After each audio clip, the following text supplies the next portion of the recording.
Hoje a gente vai fazer um mergulho profundo no recém-compilado relatório governamental Análise Guerra EU-Irã e Impacto Global.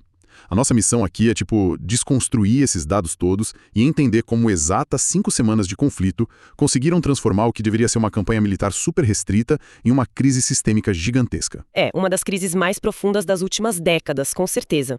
E, detalhe, a gente está baseando essa análise em documentos que compilam avaliações militares, impactos econômicos e até a guerra cibernética que rolou nesse período. Exato. Porque, geralmente, quando se pensa numa operação militar de alta tecnologia, a expectativa é que seja um negócio quase cirúrgico. É muito parecido com assistir à implosão controlada de um prédio antigo, né? A engenharia calcula os pontos de estresse, a carga explosiva é posicionada e quando o botão é acionado, a estrutura simplesmente desaba perfeita sobre a própria base. Fica aquele terreno limpo. E essa é basicamente a promessa clássica da doutrina militar moderna. É a crença de que a força cinética, se você aplicar com inteligência e aquela superioridade tecnológica avassaladora, vai gerar um resultado perfeitamente contido e previsível. Só que não foi bem assim. Nem um pouco. O relatório mostra justamente a fratura exata dessa teoria. Certo, vamos desvendar isso. Porque nesse caso, a poeira baixou e a estrutura não apenas continuou de pé, mas ela passou a arder em chamas, desmoronando de um jeito totalmente caótico e incendiando quarteirões inteiros ao redor. E o estopim de tudo isso atende pelo nome de Operation Epic Fury, né? Isso, a Operação Fúria Épica. O documento detalha que lá no finalzinho de fevereiro, dia 28 de fevereiro de 2026, os Estados Unidos e Israel lançaram essa intervenção conjunta com ambições massivas. A meta não era só mandar uma mensagem diplomática violenta. Não, eles queriam a erradicação física do programa nuclear iraniano. Exato, destruir a base industrial de mísseis e decapitar toda a liderança teocrática e militar. Foi uma campanha de decapitação profunda mesmo.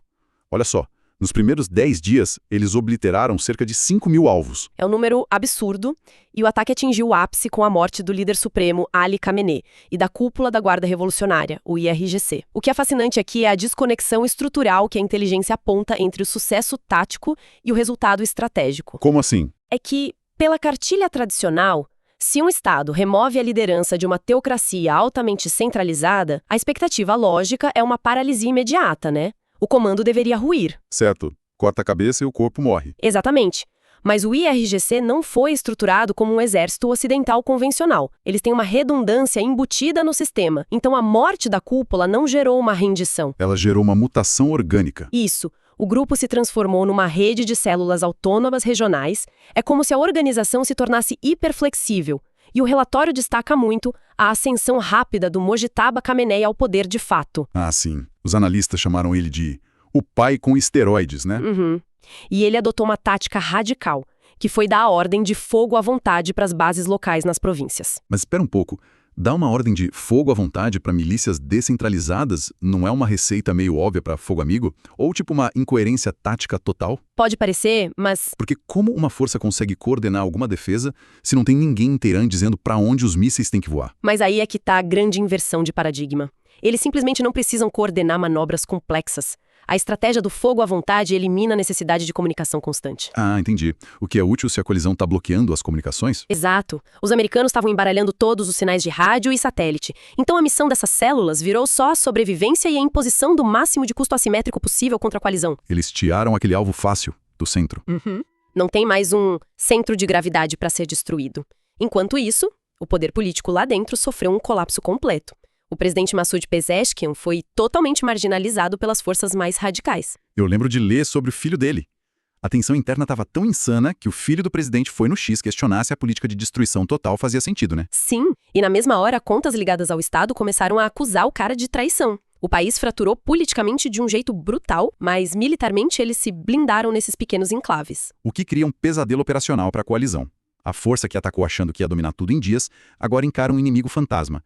E o relatório deixa claro que isso começou a cobrar um preço alto no mundo físico, e bem rápido. Especialmente nos céus, a expectativa de um domínio aéreo total não se sustentou. Isso nos leva àquele fim de semana tenso de 4 e 5 de abril. Nossa, o drama do resgate. Sim, as operações de busca e salvamento, o CSAR. O documento narra a queda daquele caça F-15E Strike Eagle americano numa região super montanhosa no sudoeste do Irã. O resgate do primeiro piloto até rolou de boa na sexta-feira, à luz do dia. Mas o segundo tripulante, um coronel gravemente ferido, ficou preso em território hostil. E os detalhes dessa extração são absurdos. Foram 48 horas de uma caçada implacável. O governo local mandando mensagem de texto, oferecendo rios de dinheiro para qualquer civil que capturasse o coronel. E as forças de elite tentando chegar nele à noite sobre uma parede de fogo antiaéreo. E no final, eles conseguiram resgatar o coronel. Mas o custo disso, caramba, foi altíssimo. Um avião de ataque A-10 Warthog despencou tentando dar cobertura, e um Black Hawk quase foi destruído. O helicóptero sofreu danos críticos. E a grande questão que fica lendo isso é, se a coalizão tem caças furtivos de quinta geração e manda na guerra eletrônica, como é que as defesas de um país sancionado conseguem derrubar e danificar tanta coisa? A resposta está na capacidade de negação diária, o famoso A2AD. Veja bem, a coalizão foi eficiente em destruir a capacidade balística de longo alcance. Teve uma redução de 86% ali. 86% é bastante. É muito, mas as defesas de ponto do A2AD iraniano, aquelas de curto alcance, são letais. São mísseis terra-ar escondidos em montanhas, radares móveis que só ligam por alguns segundos e sistemas de rastreamento óticos que nem usam sinal de rádio. Então os americanos não conseguem hackear. E isso muda completamente a matemática do risco para os pilotos, né? Muda de forma drástica. O estoque das armas standoff da coalizão, aqueles mísseis que o piloto atira de longe com segurança, começou a esvaziar muito rápido. Aí eles tiveram que improvisar. Sim. Tiveram que usar bombas de queda livre com kits de orientação, as famosas JDAMs. O problema é que para JDAM ter precisão e penetrar os bunkers, o caça precisa voar muito perto do alvo. Entrando direto na zona de morte daquelas defesas de ponto que sobraram. E a consequência disso foi o quê? Umas 10 aeronaves tripuladas perdidas. Pelo menos 10, o que é um baque enorme. Pois é. E isso traz uma dedução muito óbvia e assustadora no relatório. Porque se um caça supersônico lá no alto não está seguro, o que acontece com um navio petroleiro gigantesco e lento se arrastando no nível do mar? O campo de batalha não ficou lá nas montanhas, ele desceu para o gargalo logístico mais crítico do planeta. O Estreito de Hormuz. Exato. E aqui é onde a coisa fica realmente interessante. Porque o Estreito de Hormuz é a jugular da economia de energia do mundo. 20% do petróleo global passa por aquele canal. 20%. E a resposta assimétrica deles foi cravar um bloqueio físico implacável. Tivemos navios neutros sendo alvejados, o Stena Imperative tomou um dano estrutural feio e teve o rebocador Musafa II, que infelizmente foi afundado por um míssil antinavio. Com perda confirmada de vidas, infelizmente. Isso gerou um pânico total nos seguros marítimos. O tráfego em março despencou para zero, quase zero, na verdade. Mas eles não ficaram só na força bruta, né? O relatório aponta uma adaptação tática genial e até bem perversa. Em vez de fechar o mar para todo mundo, o que ia isolar o país de vez, eles criaram um esquema de autorização seletiva. Para países amigáveis ou neutros. Eles citam especificamente a China, a Turquia e o Iraque ganhando essas permissões. E dão um exemplo do Ocean Thunder, né? Um petroleiro iraquiano que cruzou o estreito dia 5 de abril, de boa, levando 1 milhão de barris de petróleo, lógico, depois de uma triagem e de pagar umas taxas de serviço informais. É a famosa guerra política no nível do mar.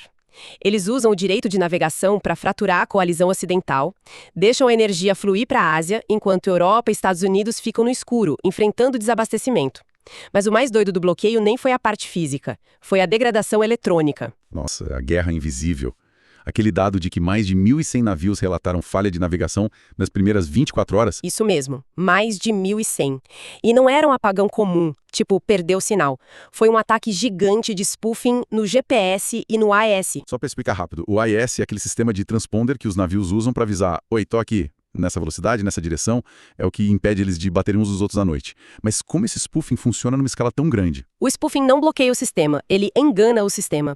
Os equipamentos lá na costa começam a lançar um sinal artificial de satélite que é só um pouquinho mais forte que o sinal de verdade. Ah, e os computadores focam no sinal mais forte. Exato, eles se travam nesse sinal falso. Aí, gradualmente, as posições vão sendo desviadas na tela. Em minutos, o painel de um superpetroleiro no meio do mar pode dizer que ele está andando numa pista do aeroporto internacional em Teherã. Ou no meio do deserto arábico. E a intenção não é só confundir os marinheiros, certo? A ideia é induzir acidentes reais. Com certeza, imagina em Hormuz, que já é apertado e lotado. Se o seu radar mente sobre onde você está e sobre onde os outros navios estão, a chance de 2 monstros de 300 metros baterem de frente explode. É terror psicológico puro para a tripulação civil. O medo não é só do míssil cair, é de não poder confiar nem no próprio GPS. Se conectarmos isso ao cenário maior, a gente vê o que o relatório chamou de choque energético assimétrico. E aí a economia sofreu um efeito dominó pesado. O barril do Brent, que estava nos $80 de boa, passou de 120, com projeção para bater 170 se durar uns 3 meses. Nos Estados Unidos, a gasolina bateu $4 o galão, e o gás natural liquefeito, o GNL, na Ásia... O aumento no GNL foi assustador, mais de 140% quase do dia para a noite. E o gatilho para isso foi aquele ataque específico no Catar. Em Ras Laffan, né? Isso, o complexo industrial de Ras Laffan. O Catar é o pilar do GNL no mundo, crucial para o Japão e para a Coreia do Sul. Quando o terminal deles foi atingido, o fornecimento não só caiu, ele foi cortado nas docas. Pânico total nos mercados asiáticos, que começaram a comprar qualquer contrato disponível de curto prazo. E o modelo econômico do Golfo estagnou. Não tem rota alternativa se os navios não saem. O Iraque perdeu 97% das exportações instantaneamente. 97%. A economia deles depende quase totalmente dos terminais de Basra e de passar pelo Estreito. E essa onda de choque acertou em cheio a Europa também. O FMI soltou alertas vermelhos de recessão para a Alemanha e Itália. Por que logo esses dois países? Porque são economias industriais pesadas, que ainda estavam tentando se curar daquele corte do gás russo anos atrás. Sem previsibilidade no preço da energia importada, a manufatura deles para. E a recessão é inevitável. E tem também o setor aéreo, né? Ah, sim. Com os mísseis voando pelo Oriente Médio, o espaço aéreo fechou. Dubai e Doha cancelaram mais de 4.000 voos por dia. E aí, com o mar e céu bloqueados, a guerra vazou para uma terceira dimensão. Os cabos de fibra ótica. A nuvem virou a linha de frente. E a abordagem deles no cibernético foi bem fora da caixa. Lembra do ataque daquele grupo Randala, no dia 11 de março? Contra a Stryker Corporation, sim. Esse grupo tem ligações claras com a inteligência do estado deles.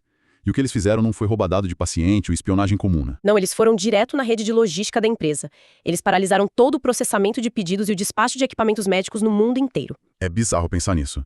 É tipo bombardear o caminhão de entrega antes de ele sair da fábrica, mas fazendo isso congelando as planilhas do armazém. O bisturi físico tá lá, mas ninguém sabe para onde enviar. E no começo de abril a coisa ficou ainda mais escancarada. Em 1º de abril, eles soltaram aquela declaração oficial colocando 18 gigantes americanas como alvos militares legítimos. 18? Nomes tipo Amazon, Google, Microsoft e até o JP Morgan. Mas a justificativa deles para colocar o Google na mesma lista de uma base militar é bem peculiar, não acha? Essa imagem de satélite para selecionar o alvo. E não é só ameaça. Os ataques começaram e com uma tática diferente. Eles não usam ransomware, que cobra resgate em cripto. Eles usam wipers. Exato. O objetivo não é extorquir dinheiro. O wiper tem um comando só: apagar tudo. Corromper os dados até o último byte e tornar a recuperação impossível. Ameaça de aniquilação digital mesmo. Isso até fez Nova York e a Califórnia ativarem aquele protocolo máximo, o Shields Up. É a guerra tentando destruir a confiança nos serviços básicos no coração dos Estados Unidos. Então, no meio desse caos todo, no ar, no mar e na internet, a diplomacia tenta agir. Então, o que tudo isso significa? Porque o relatório traz detalhes de uma proposta de 15 pontos que os americanos enviaram. Usando diplomatas do Paquistão como canal? E a proposta era bem exigente, né? Desmantelar Natanz, Esfahan, Fordow, parar de financiar proxies e, óbvio, abrir o Estreito de Hormuz. Em troca, tirariam as sanções e ajudariam com energia civil lá em Bushehr. Oferta que foi rejeitada em menos de 24 horas. Eles chamaram de rendição disfarçada. Exigiram o fim do patrulhamento aéreo, pagamento de reparações bilionárias e o fim dos assassinatos de líderes. O impasse foi total. E esse impasse nos joga para a data mais crítica do relatório, a próxima terça-feira, 7 de abril, o tal ultimato do fim do mundo. A presidência dos Estados Unidos deu um prazo final. Se o estreito não abrir até a noite de terça, a coalizão vai iniciar uma campanha brutal contra a infraestrutura civil deles, destruindo pontes e usinas elétricas no Irã todo. Só que o Irã respondeu na mesma moeda, ameaçando com uma destruição mútua. Disseram que se a luz apagar em Teherã, apaga no Golfo inteiro. E eles ameaçaram não só usinas de energia e data centers, mas as usinas de dessalinização de água no Golfo Pérsico. E aí te pergunto, eles realmente têm capacidade para um ataque tão exato na água? Absolutamente. E isso é apavorante. Essas usinas de dessalinização são enormes, ficam expostas na costa e são super frágeis. Se você destrói as estações de bombeamento, não dá para bombar rápido. E são cidades no meio do deserto, não tem rio perto. Milhões ficariam sem água potável em 3 dias. É o risco de uma crise humanitária gigantesca cruzando com a retaliação militar. Bom, a inteligência projeta 3 caminhos para isso, né? O primeiro cenário é a desescalada diplomática de última hora. A ideia de que o medo de faltar água e o peso do petróleo forcem um acordo no Paquistão. O segundo é a escala vertical. Terça-feira passa, os americanos atacam as usinas e a retaliação atinge a água e a energia no Golfo. O petróleo passaria de $150 e as bolsas globais congelariam. E o terceiro é a transição para uma guerra de guerrilha marítima crônica. Não tem paz, mas a tensão cai. Só que navios ocidentais viram alvos constantes de drones e minas por anos, forçando escoltas bilionárias no mar. A conclusão que o relatório chega é dura. A operação provou que tecnologia furtiva mata generais com precisão, sim, mas força militar bruta não resolve crise de infraestrutura sem custar muito caro para o próprio país que atacou. Isso deixa um pensamento muito provocativo no ar. Essas 5 semanas mostraram uma nova assimetria do século XXI. Hoje, uma potência não precisa de 12 porta-aviões para paralisar o mundo. Realmente, o controle de um canal de 30 quilômetros de largura, mais umas linhas de código bem escritas, desligam hospitais no Ocidente e travam bolsas na Ásia. O mundo físico e digital se fundiram. E a pergunta que fica é, se tudo está conectado, até que ponto a ideia de distância geográfica segura ainda serve para alguma coisa? Fica a reflexão para quem acompanha esses desdobramentos. Com certeza, não existe mais ficar longe da zona de conflito. É isso, um cenário para a gente continuar observando.